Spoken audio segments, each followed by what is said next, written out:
C'est l'automne. Le vent souffle. Il soulève les graines de fleurs au-dessus du sol et les emporte. Parmi elles, il y en a une qui est toute petite, minuscule. Est-ce qu'elle parviendra à suivre les autres? Et d'ailleurs, où vont-elles toutes ces graines? Une graine vole plus haut que les autres.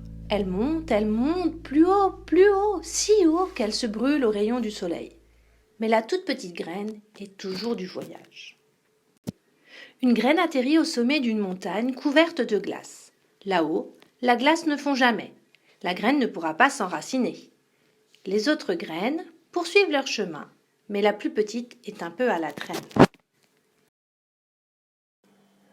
Les graines traversent l'océan. Une graine tombe à l'eau et coule. Emportée par le vent, les autres continuent, mais la plus petite ne vole pas aussi haut qu'elle. Une graine se pose au milieu du désert. Il y fait chaud et sec. Elle ne pourra pas pousser. La toute petite graine vole presque à ras du sol, maintenant, mais le vent continue à l'entraîner.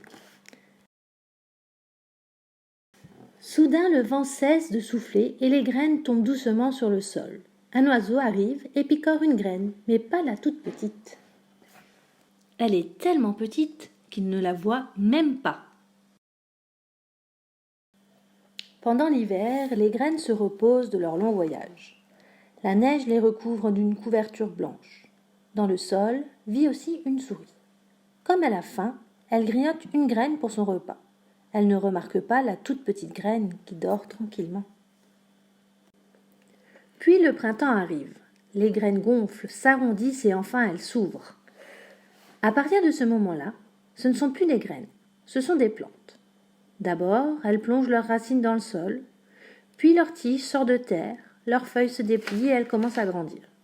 Mais il y en a une qui pousse beaucoup plus vite que les autres. C'est une mauvaise herbe. Elle est déjà si grosse qu'elle empêche le soleil et la pluie d'atteindre la plante qui pousse à côté d'elle. Alors la plante meurt étouffée. La toute petite graine ne s'est pas encore réveillée. Bientôt il sera trop tard. Enfin, elle se décide et lance vers le ciel une tige fragile.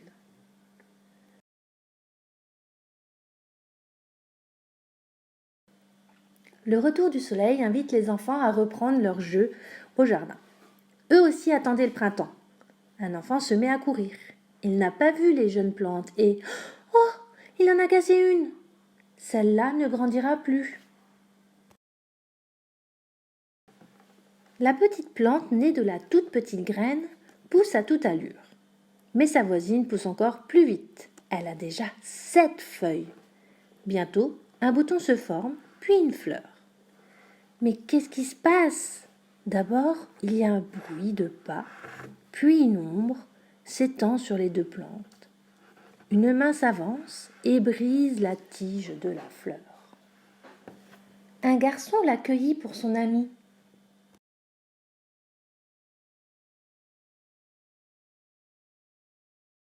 L'été est là et il ne reste plus qu'une plante, celle qui est sortie de la toute petite graine.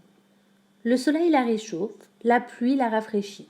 Elle se couvre de feuilles, elle pousse encore et encore comme si elle ne devait jamais s'arrêter. Bientôt, elle domine les gens, les arbres et les maisons.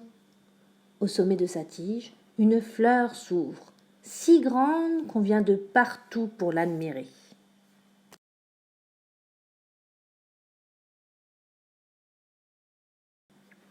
Tout au long de l'été, oiseaux, abeilles et papillons s'empressent autour d'elle. Ils n'ont jamais rien vu d'aussi beau que la fleur géante. Puis l'automne revient. Les jours raccourcissent, les soirées fraîchissent, et le vent en soufflant arrache les feuilles jaunes et rouges. Des pétales se détachent de la fleur et se mêlent au balai tourbillonnant des feuilles.